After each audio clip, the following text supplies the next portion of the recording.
우리 다 같이 찬양하면서 예배 시작하도록 하겠습니다.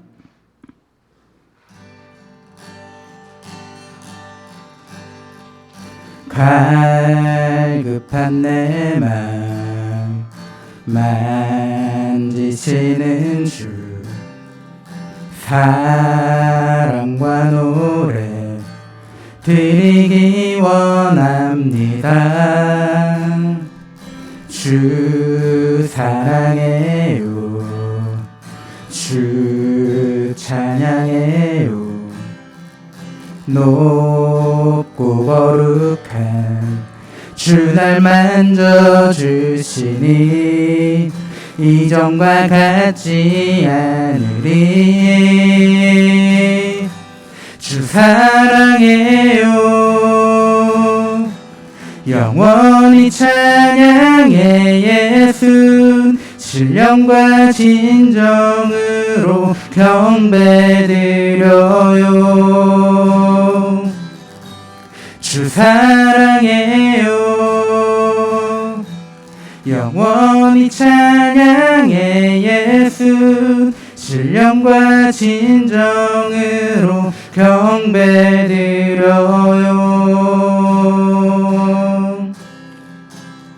매일 주님과 함께 지내며 주의 부르심 주 마음 알기 원해.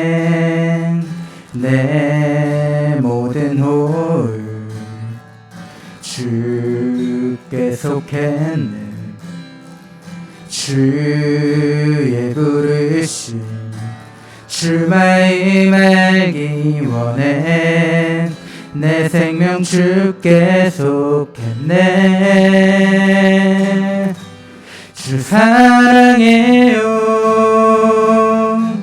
영원히 찬양해. 예수 신령과 진정으로 경배드려요. 주 사랑해요, 영원히 찬양해. 예수 신령과 진정으로 경배드려요. 주 사랑해요, 주 사랑해요, 영원히 찬양해. 예수 신령과 진정으로 경배드려요.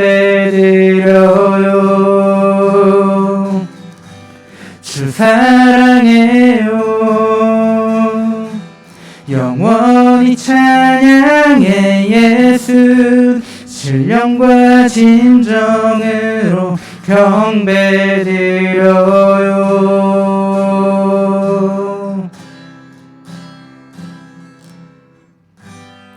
아멘.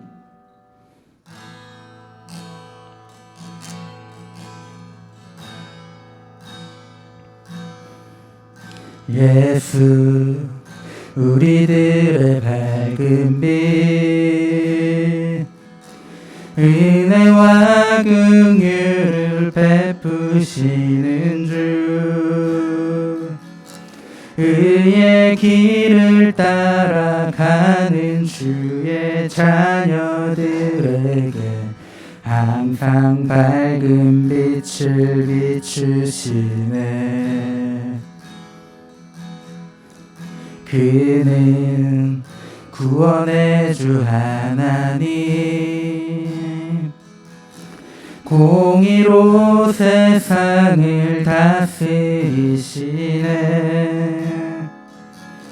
주를 경외하는 자들에게 부어주시는 놀라운 주님의 영광, 하늘에서 찬란하게 빛나는 주의 영광, 이 땅에 오셨네. 어둠을 밝히고 새 생명 주시네. 영원히 빛나는 나의 예수님 높이 영광과 찬양 받으실 그 이름 경배합니다. 슬픔을 거두고 내게 자유 주시네. 기쁨의 노래를 영원한 나의 빈 예수께.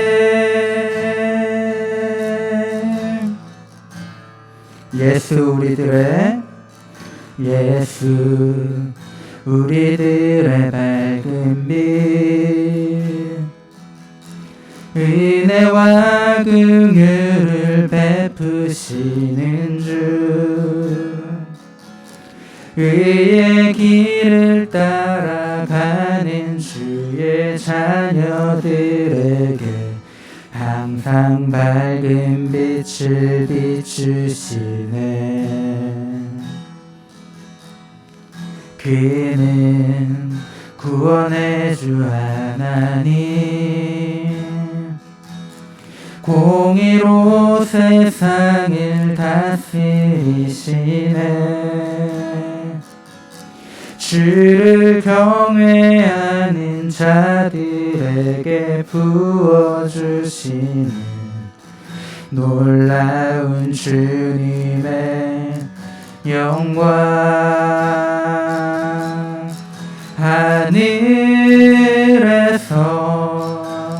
찬란하게 빛나는 주의 영광 이 땅에 오셨네. 어둠을 밝히고 새 생명 주시네. 영원히 빛나는 나의 예수님 높이 영광과 찬양 받으실 그 이름 경배합니다. 슬픔을 거두고 내게 자유 주시네. 기쁨의 노래를 영원한 나의 빈 예수께. 하늘에서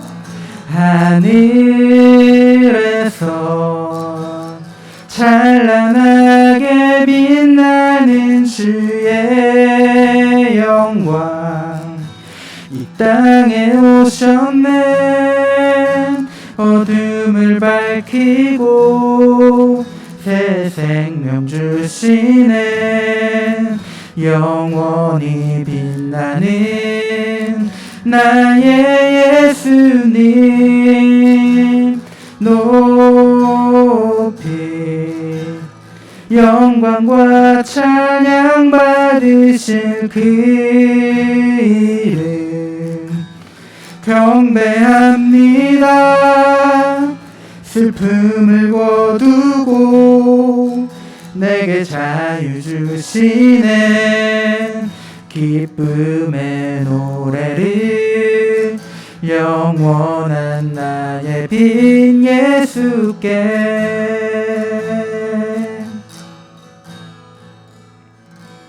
아멘. 우리 다 같이 일어나서 나는 예배자입니다 찬양하도록 하겠습니다. 나는 하나님을 예배하는 예배자입니다.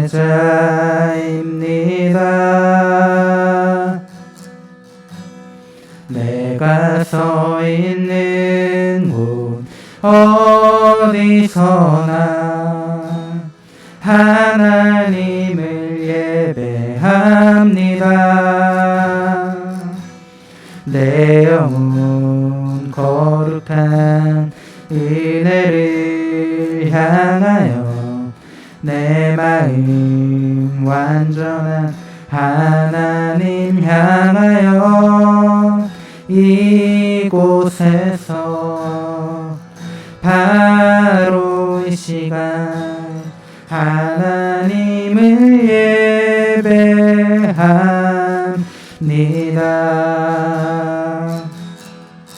나의 평생에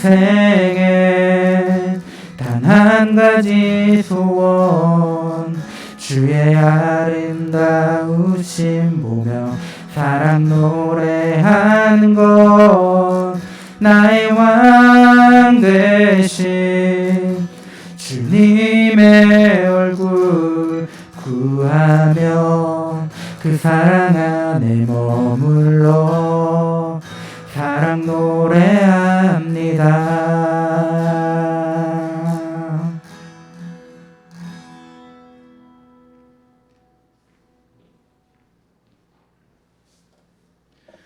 사도신경으로 우리의 신앙을 고백하도록 하겠습니다. 나는 전능하신 아버지 하나님, 천지의 창조주를 믿습니다. 나는 그의 유일하신 아들, 우리 주 예수 그리스도를 믿습니다. 그는 성령으로 잉태되어 동정녀 마리아에게서 나시고 본디오 빌라도에게 고난을 받아 십자가에 못 박혀 죽으시고 장사된 지 4일 만에 죽은 자 가운데서 다시 살아나셨으며 하늘에 오르시어 전능하신 아버지 하나님 우편에 앉아 계시다가 거기로부터 살아있는 자와 죽은 자를 심판하러 오십니다. 나는 성령을 믿으며 거룩한 공교회와 성도의 교제와 죄를 용서받는 것과 몸의 부활과 영생을 믿습니다. 아멘. 이 자리에 앉아주시고요. 차이은 학생 나오셔서 우리를 위해서 기도해 주시겠습니다.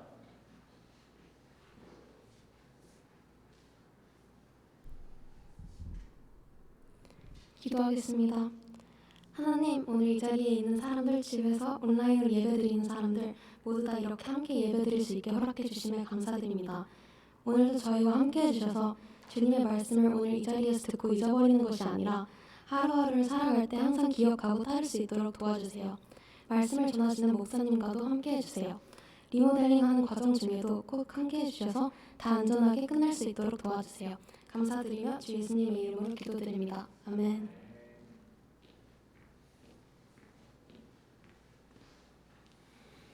네, 오늘 우리에게 주시는 하나님의 말씀은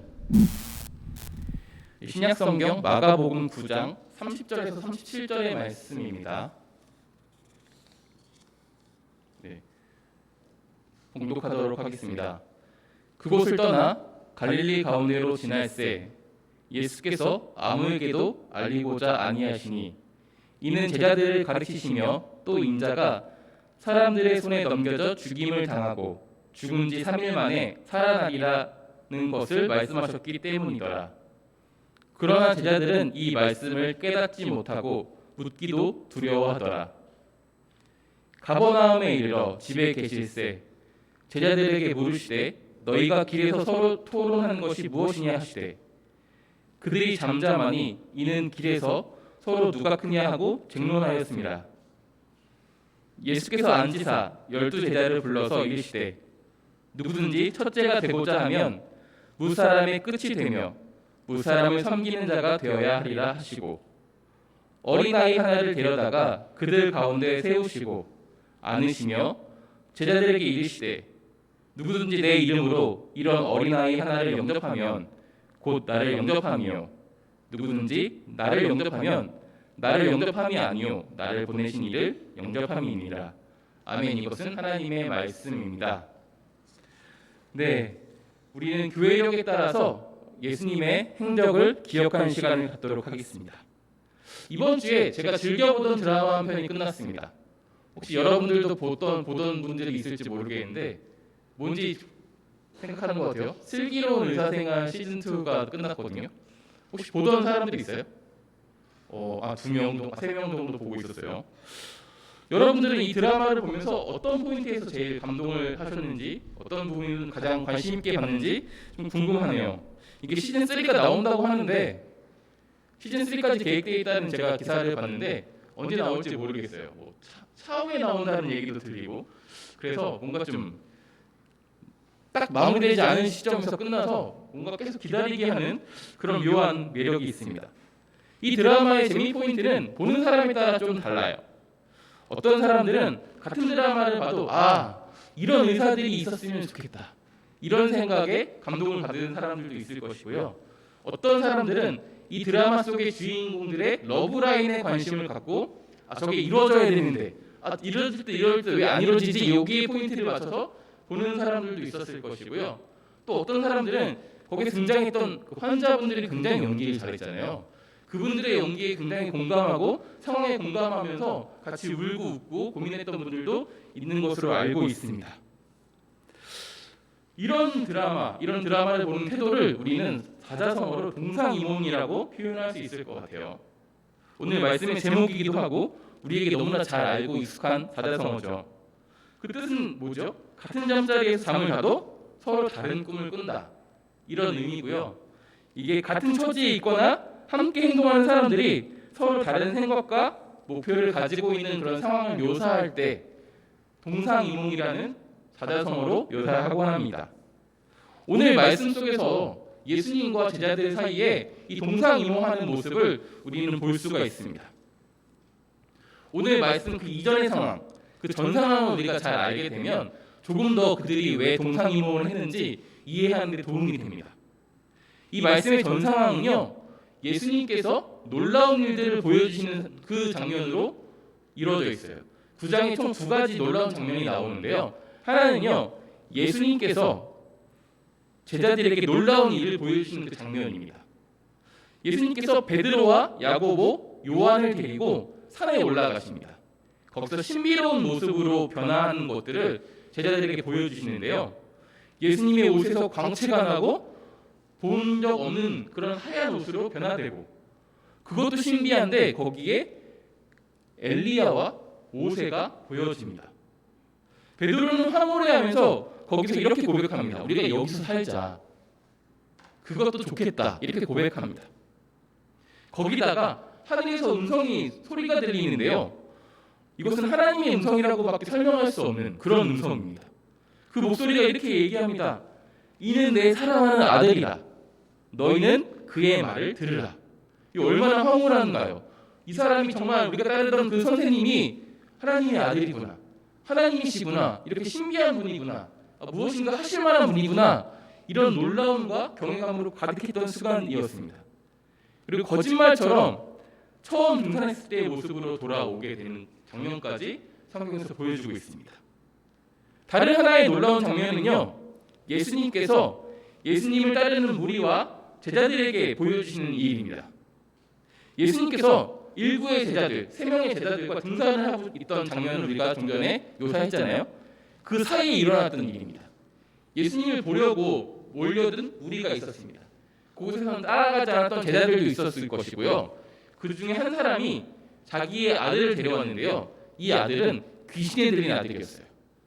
예수님께 이 아이를 데리고 와서 귀신을 쫓아내달라고 요청하려고 데리고 왔는데 예수님께서 안 계신 거죠. 그래서 그곳에 있던 제자들이 이 귀신을 쫓으려고 했는데 생각만큼 쉽지 않았습니다. 결국 등산에서 내려온 예수님께서 그 장면을 마주하게 되시고 그 아이에게 있는 귀신을 쫓아내는 장면을 보여주고 있습니다. 사람들이 귀신을 쫓아내는 것들을 보고 이 아이가 회복되는 모습을 보고 다 놀랍게 여겼을 것입니다. 이것이 9장의 전반부에 등장하는 2가지 놀라운 장면이에요. 이 2가지 놀라운 장면에 이어서 오늘 말씀은 시작되는 것이죠. 제자들에게도 그리고 자신을 보러 온 그 무리에게도 이 놀라운 일을 보여주신 예수님께서 이 놀라운 일의 결과로 사람들이 열광하고 환호하고 인정하고 지지할 수 있는 그런 상황이지만 자신의 인기를 통해서 지금 이 상황을 통해서 원하는 바를 이룰 수 있는 그런 상황이지만 예수님께서는 오히려 잠잠히 행동하시는 모습을 보여주고 계십니다. 이것은 예수님의 관심이 그 사람들의 그 열광 혹은 인정, 지지에 있지 않았기 때문입니다.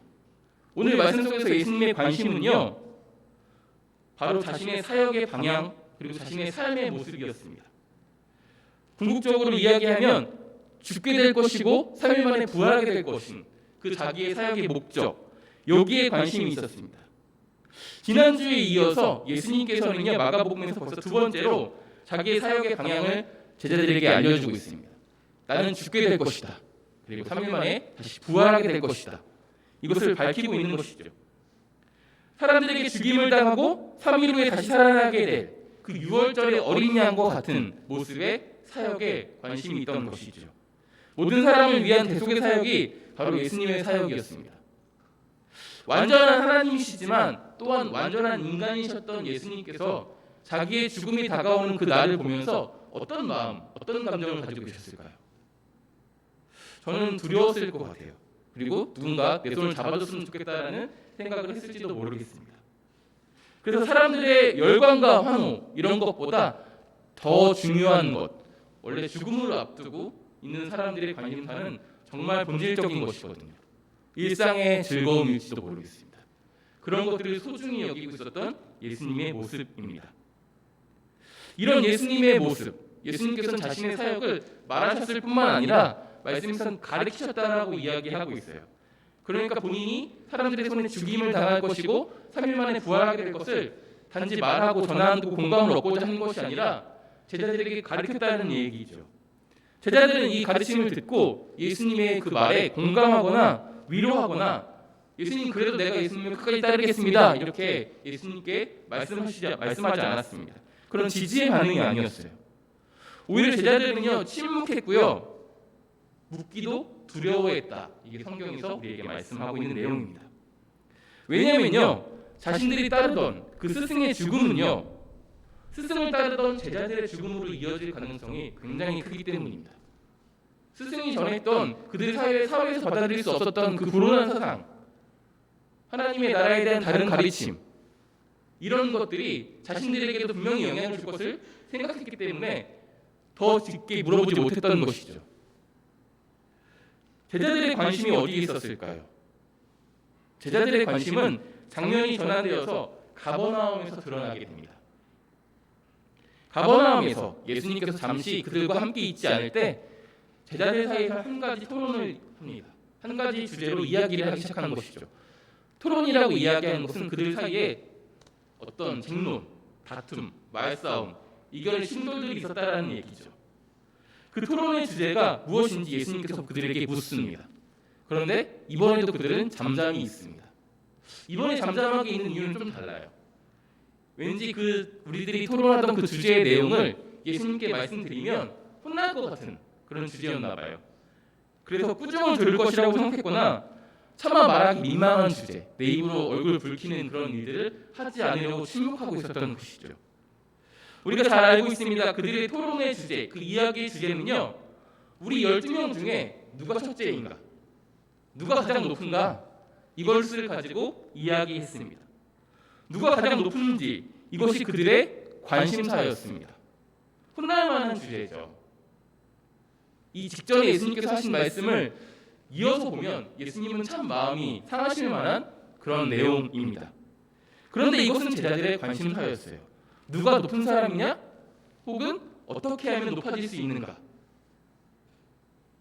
사회적인 어떤 성공, 성취 이것과 관련되어 있는 이야기가 그들의 관심사였다는 것이죠. 그리고 저는 이 제자들의 토론의 기반을 앞서서 예수님께서 보여주신 그 놀라운 일들에 있다고 봅니다. 그런 하나님께서, 그런 예수님께서 결국은 높아지실 것이고 그때 우리가 어떤 자리에 어떻게 오를 수 있을까? 그런 고민들이 그들 가운데 있었을 것이다. 저는 생각을 하고 있습니다. 우리는 제자들을 비난할 수 없어요. 왜냐하면 제자들의 모습 속에서 또한 우리들의 모습을 보기 때문입니다. 말씀 속 제자들의 모습은요. 오늘을 살아가는 신앙인, 그리스도인, 그리고 저와 여러분에게서도 흔하게 볼 수 있는 그런 모습입니다. 우리는 하나님, 그리고 하나님을 내가 원하는 모습으로 만들어내거나 말씀을 취사 선택하는 데 굉장히 익숙한 사람들입니다. 그래서 이것은 나에게 은혜가 되는 말씀, 그래서 그것을 적어놓기도 하고요. 그것을 곱씹어서 묵상하기도 하고 암기하기도 합니다. 하지만 나에게 부담이 되는 말씀은 조금 내면하고 그냥 그렇게 적당한 거리를 두고 살아가는 것이 우리들의 삶의 모습입니다. 우리들의 관심 그리고 우리들의 목표를 위한 도움으로 여길 때가 많고요. 도구로 생각할 때도 있습니다. 우리들의 신앙, 우리들의 기도가 그런 것에 사용되고 있는 것이죠. 예수님은 자신을 따르던 사람들에게 이런 말씀을 하셨습니다. 세상이 미워할 것이다. 왜냐하면 세상이 먼저 나를 미워했기 때문이다. 그래서 나를 따르는 너희들을 미워하게 될 것이다. 그리고 또 이렇게 말씀하셨습니다. 나를 따르려거든 모든 것을 버리고 나를 따라야 한다. 그리고 우리는 성경을 통해서 그리고 우리 신앙의 선배들의 모습을 통해서 예수님을 따르기 위해서 모든 것을 버리고 좁은 길을 선택한 그 신앙의 선배들이 좁은 길을 걷다가 고통 속에서 죽어가게 되고 순교하게 되는 모습들도 참 많이 볼 수 있습니다. 물론 그런 사람들의 모습은 우리들에게 울림을 줍니다. 그리고 도전도 줍니다. 하지만 그것이 나의 삶에 다가오려고 할 때 우리는 적당한 거리를 두기를 원하고 있습니다. 이것은 우리들의 기도의 내용을 잘 살펴보면 더 적나라하게 또한 진지하게 볼 수 있는데요. 우리들의 기도의 내용은 대부분 우리들의 형통을 구하거나 어떤 복을 구하거나 어떤 사회적인 성취, 성공을 이루기 위한 기도의 내용일 때가 많고요. 그것이 아니라면 지금 있는 이 상황의 어려움을 극복해서 나에게 기회가 될 수 있는 것들을 기도할 때가 참 많이 있습니다. 그리고 예수님을 믿는 사람들 중에 이런 삶의 모습을 가지고 있었으며 사회적으로 어떤 성취를 이룬 사람들을 우리들의 롤모델로 삼기도 합니다. 왜냐하면 높아지고 싶기 때문일 겁니다. 사회적인 성취를 이루고 싶고 어떤 이름을 남기고 싶고 이건 사람의 당연한 욕망이기 때문이죠. 예수님의 십자가의 길에 동참하는 것보다 그저 예수님의 모습은 나에게 위로가 되고 도움이 되는 모습으로 남겨두고 싶을 때가 참 많이 있습니다. 그래서 우리가 제자들을 비난할 수 없는 것이죠. 그런 제자들에게 예수님께서는 한 가지 너무나 명확한 가르침을 하십니다. 섬겨라. 어린아이를 영접하는 삶을 살아라. 그것이 나를 그리고 나를 보내신 이를 영접하는 삶이다. 그것이 오히려 높아지는 삶이다. 이렇게 말하고 있습니다. 어린아이, 당시의 어린아이에 대한 이해를 좀 우리가 알 때 좀 더 이 말씀을 잘 이해할 수 있는데요. 이 당시 고대 근동에서 어린아이는요 사람이 아니었어요. 한 사람의 동등된 인격으로 존중하지 않았습니다. 그 당시에는요 외국인 혹은 여자, 어린아이에 대한 인권인식이 오늘날과 같지 않았습니다. 이 아이는 무시당하는 아이였고요. 이 아이의 목소리에 귀 기울이는 사람은 대부분 없었습니다. 그 당시에는 사회의 주류였던 성인 남성들의 이야기들만이 힘을 얻었습니다. 예수님은요 그런 어린아이를 그 제자들과 다시 자기가 있는 그 무리의 한 가운데 세우십니다. 자신의 공동체의 중심에 세우셨습니다. 그리고 그 아이를 안으셨습니다. 예수님은 이 모습을 제자들에게 보임으로 섬김이 어떤 것인지 영접이 어떤 것인지 보여주고 계십니다. 영접은요 가장 소외된 그 비주류의 그 어린아이를 중심부로 데려와서 세우는 것입니다. 하나님을 영접한다는 것은 하나님을 우리 삶의 가장 중심부에 모시는 것입니다. 마찬가지인 것이죠. 그래서 오늘 우리들이 기억하고 다시금 돌이켜봐야 할 모습은 예수님께서 우리에게 말씀하셨던 그 교훈, 어린아이를 영접하는 삶이 우리 가운데 있는가입니다. 이 어린아이는 오늘 우리의 삶으로 돌아오면 가장 소외된 사람일지 모르겠습니다. 이 사회 구조적으로 가장 그 목소리에 집중되지 않는 사람일지 모르겠습니다. 억압받고 차별받는 사람일지 모르겠습니다. 그런 사람들에게 우리가 다가가서 무리의 중심으로 데리고 와서 그들의 목소리에, 그들의 떨림에, 그들의 눈동자의 행동에 집중할 수 있어야 되는 것이죠. 그것이 예수님이 보여주셨던 섬김의 모습이고 영접의 모습입니다. 이것은 쉽지 않습니다. 이것을 위해서 우리는요 기도하고 말씀을 읽어야 하며 고민하고 또 고민해야 됩니다. 비둘기처럼 순결할 뿐만 아니라 뱀처럼 지혜로워야지만 가능한 것입니다. 왜냐하면 세상이 우리 삶의 모습이 우리를 그냥 내버려두지 않기 때문이죠.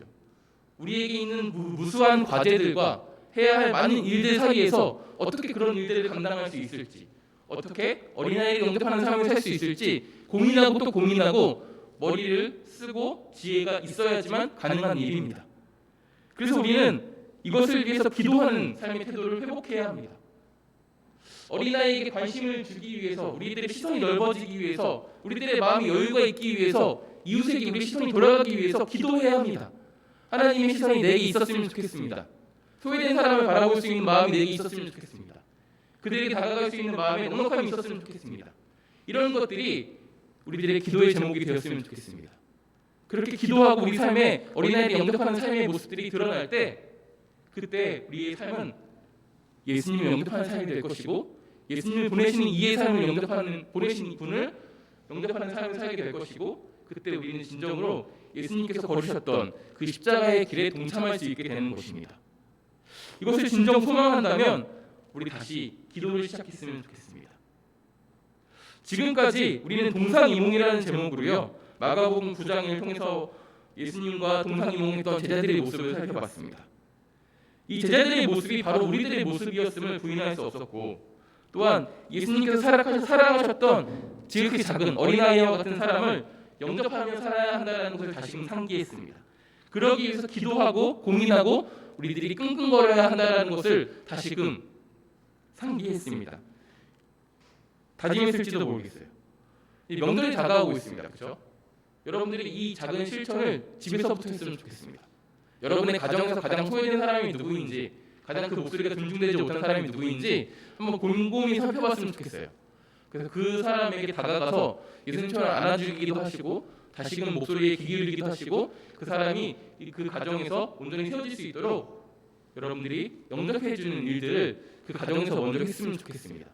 이 작은 실천의 연습들이 우리들이 예수님을 따르는 사람의 삶의 모습으로 이끌어갈 것입니다. 여러분의 삶의 모습을 통해서 예수님의 삶을 볼 것이고 예수님의 섬김을 보게 될 것입니다. 그것을 기대하면서 우리 기도하고 오늘 말씀을 마무리하도록 하겠습니다. 기도하실 때 우리들의 기도의 내용을 다시금 돌이켜봤으면 좋겠습니다. 많은 기도할 제목들이 있었겠죠. 기도하는 것이 너무나 좋습니다. 아버지신 하나님께 구하지 않으면 누구에게 구할 수 있겠습니까?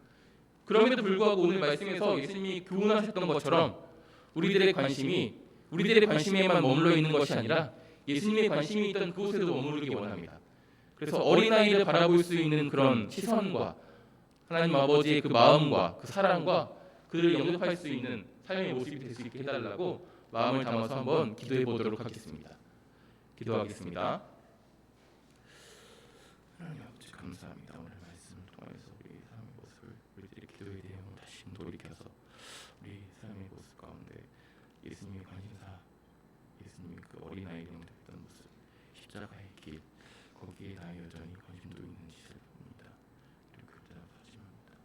주님께서 이 시간 주님 안에서 결단하고 다짐한 모든 저들의 삶 가운데 함께 해주셔서 그들에게 주님의 사랑이 있게 하시고 함께 주님의 능력이 있게 하시고 그들을 통해서 이 가운데 하늘을 얻어나게 있게 해주소서. 사랑이 원하신 하나님 아버지, 우리를 먼저 주님을 아는 사람들로 불러주셔서 너무나 감사합니다. 우리를 먼저 섬겨주셔서 영접해주셔서 너무나 감사합니다. 또한 그 사랑의 응답으로 말미암아 우리도 주님을 영접합니다. 우리들의 삶의 주인 또한 예수님이라고 고백합니다. 그러므로 우리가 이 시간 다시 말씀을 통하여서 예수님의 관심사, 작은 아이를 영접하는 일, 십자가의 길을 걷는 그 길에 우리 또한 관심을 갖고자 기도합니다. 우리들의 이 작은 결단들이 주님께서 기뻐 받아주시는 기도가 되었으면 좋겠고 우리들의 기도로 끝나는 것이 아니라 성령 하나님께서 우리 가운데 찾아와 주셔서 우리 삶에서 우리들의 기도의 내용이 열매 맺을 때까지 늘 함께 하시고 가장 친근한 모습으로 우리를 이끌어 주옵소서. 그래서 우리 삶 가운데 섬김과 영접의 삶이 가득하게 하시고 우리를 통해서 화평이 이루어지게 하시고 우리를 통해서 작은 자들이 세워지게 하시고 그들이 하나님을 바라보는 그런 일들이 일어나게 하여 주옵소서. 그런 삶에 살아가는 어느 날 우리 삶을 돌아봤을 때 나의 삶이 예수님을 따라 살아갔던 십자가의 삶이었구나 고백할 수 있는 그 한 사람 한 사람의 신앙이 되게 하여 주옵소서. 예수님의 이름으로 기도합니다. 아멘. 봉헌 시간입니다. 준비하신 예물을 하나님께 드리도록 하겠습니다.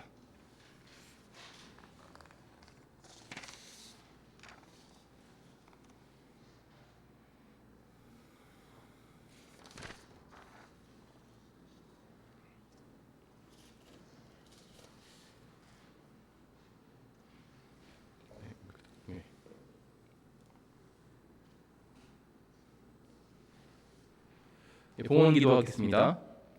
하나님이 주신 제물 중의 일부를 다시 주님께 돌려드립니다. 우리가 드린 그 예물에 우리들의 마음과 삶을 담아 신앙을 고백하니 기뻐 받아주옵소서. 우리가 드린 예물이 하나님의 나라와 예수님의 몸된 교회를 세우는데 귀하게 쓰이게 하여 주옵소서. 혹시 빈손으로 나와서 민망하게 여기는 사람이 있다면 그들에게도 물질 주셔서 주님 안에서 바치며 쓰며 도우며 사는 기쁨에 동참하게 하여 주옵소서. 예수님의 이름으로 기도합니다. 아멘. 예, 광고 시간입니다. 광고 제가 할까요? 네.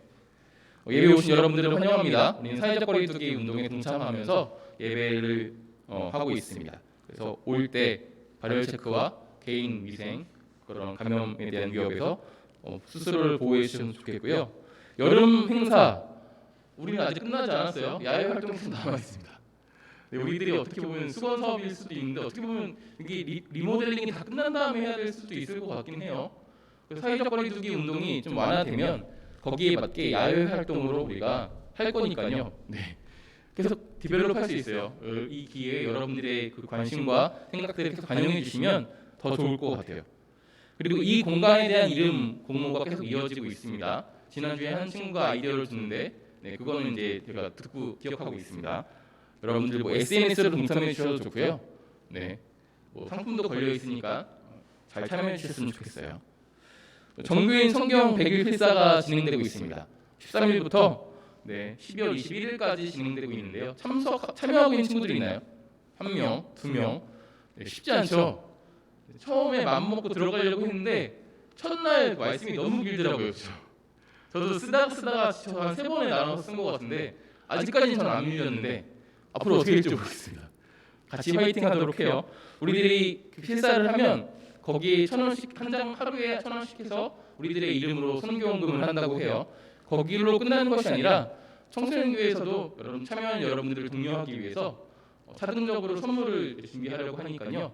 작게라도 꼭 참여해서 꼭 그런 기분 좋은 웃고 넘어갈 수 있는 연말이 되었으면 좋겠습니다. 네, 새로운 출발을 준비하는 친구들이 있습니다. 뭐 고3이거나 아니면 이미 이제 새로운 타지에 가서 새로운 삶을 준비하고 있거나 또 다른 준비를 하는 친구들이 있으니까요. 여러분들 기억해 주시고 기도할 때마다 한 번씩 이 사람들을 위해서도 기도해 주셨으면 좋겠습니다. 그리고 마지막으로 9월달에 생일 맞은 친구들이 3명 있는데요. 네, 3명 친구들 축하합니다. 이상으로 광고를 마치겠고요. 축도로 오늘의 예배를 마치도록 하겠습니다. 여호와는 내게 복을 주시고 너를 지키시기를 원하며 여호와는 그의 얼굴을 내게 비추사 은혜 베푸시기를 원하며 여호와는 그 얼굴을 내게로 향하여 드사 평강 주시기를 원하노라. 우리 주 예수 그리스도의 은혜와 하나님의 사랑과 성령의 교통하심이 우리와 함께 하시기를 축원하옵나이다. 아멘. 네, 반별로 모여주시면 되겠습니다.